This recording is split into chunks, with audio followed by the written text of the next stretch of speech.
कोकणात सोलकढी खूप प्रसिद्ध आहे. आज मी ती सोलकढी तुम्हाला करून दाखवणार आहे. चला तर मग सुरुवात करूया. इथे मी सर्वप्रथम किसलेलं खोबरं घेतलं आहे, ते मिक्सरमध्ये घेते काढून.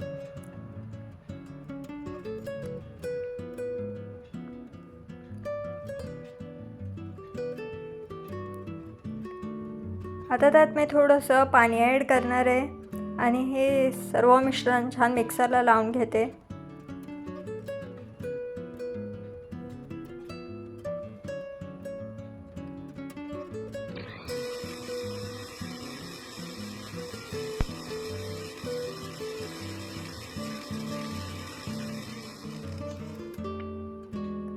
आता हे मिश्रण छान रेडी आहे. मी ते गाळणीने छान गाळून घेते.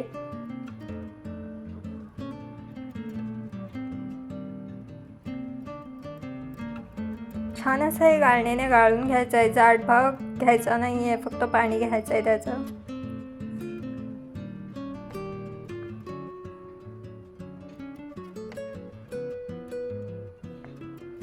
आता छान मी इथे नारळाचं पाणी गाळून घेतलेलं आहे. त्यात आता मी थोडीशी चिरलेली कोथिंबीर, चवीपुरती साखर आणि चवीपुरतं मीठ आणि थोडंसं कोकम ॲड करणार आहे आणि हे छान मिक्स करून घेते. आता मी इथे गॅसवर टोप ठेवते या फोडणीसाठी. इथे थोडंसं तेल गरम करून घेते. आता त्यात मी उभी चिरलेली मिरची ॲड करते. त्यात थोडंसं लसूण, कढीपत्ता आणि थोडंसं हिंग ॲड करते. आता मी छान थोडंसं तेलावर परतून घेते.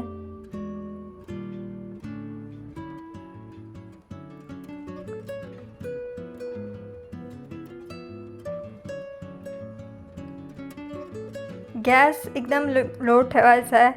आता मी यात मगाशी रेडी केलेली नारळाची मिक्सचर ॲड करणार आहे.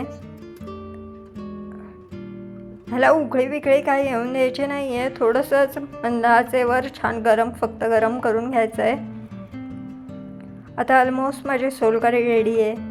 तुम्ही छान भाताबरोबर खाऊ शकता. खूप छान लागते किंवा अशीच प्यायलासुद्धा खूप छान लागते.